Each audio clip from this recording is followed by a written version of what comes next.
Shalom Bapak Ibu jemaat yang dikasihi Tuhan. Bagaimana kabar Bapak Ibu sekalian di siang hari ini?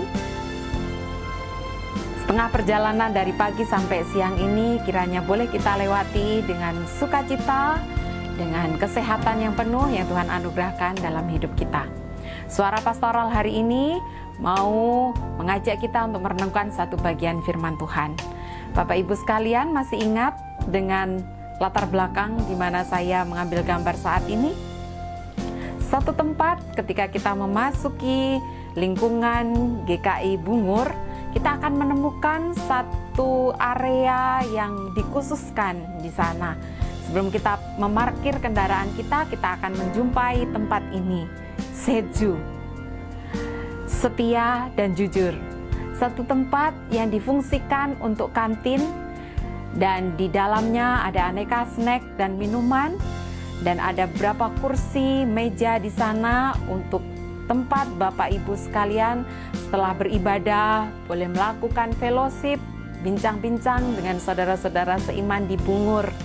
Dan satu tempat yang di sana tidak usah kita deteksi sudah membayar atau belum, tetapi dengan kejujuran setiap kita yang mengambil barang, mengambil snack ataupun mengambil minuman, kita dengan kejujuran kita memasukkan uang di satu tempat yang sudah disediakan.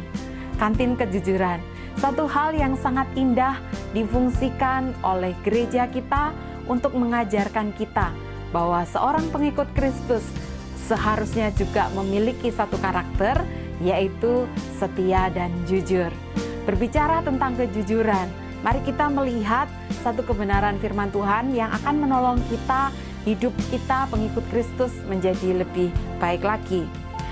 Kisah Para Rasul 5 ayat yang pertama sampai ayat yang ketiga.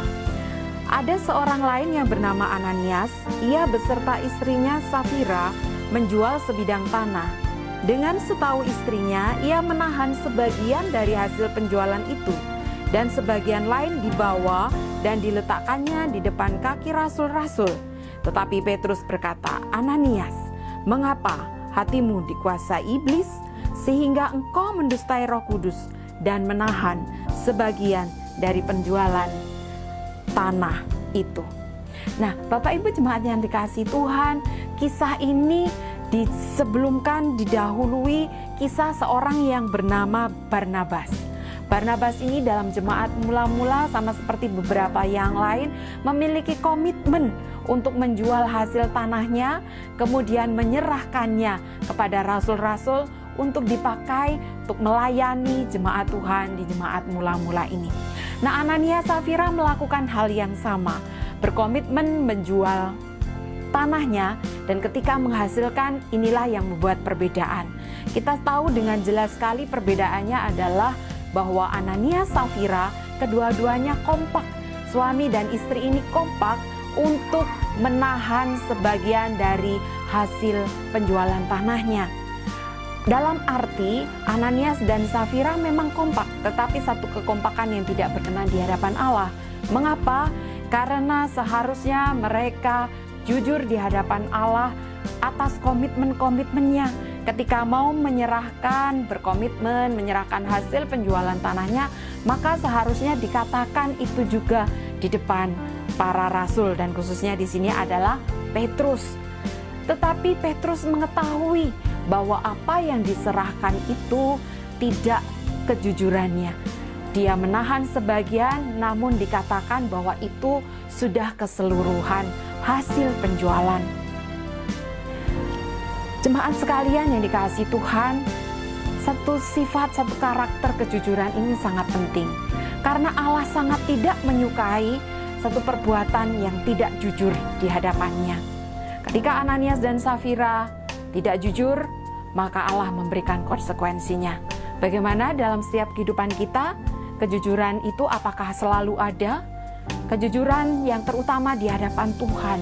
Kita terbuka dan segala hal di hadapan Allah yang Maha Tahu itu kita bukakan kehidupan kita. Dalam segala kelemahan kita, kita berkata kepada Tuhan. Dan di dalam segala komitmen-komitmen kita di hadapan Allah yang Maha Tahu, kita terbuka. Dan kejujuran itu yang mendorong kita bagaimana terus berelasi dengan keluarga kita, dengan pasangan hidup kita, dengan anak-anak, dengan orang tua, bagaimana terus belajar, bagaimana dalam kesetiaan dan kejujuran kita akan setiap komitmen-komitmen kita. Bapak Ibu jemaat yang dikasihi Tuhan, bulan September memasuki pada janji iman kita MPI yang ke-31. Bagaimanakah kan kejujuran kita terhadap komitmen kita? Ketika kita sudah mengambil keputusan, kita berkomitmen di hadapan Allah, maka mari kita tepati janji kita tidak tahan-tahan lagi. Kita belajar sebagaimana Barnabas dan tidak seperti Anania Safira. Kita belajar apa yang sudah kita komitmenkan di hadapan Allah, kita serahkan kepada Allah.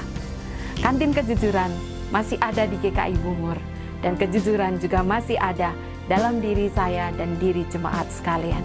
Tetap sehat, tetap semangat, jadi berkat. Tuhan memberkati kita sekalian. Amin.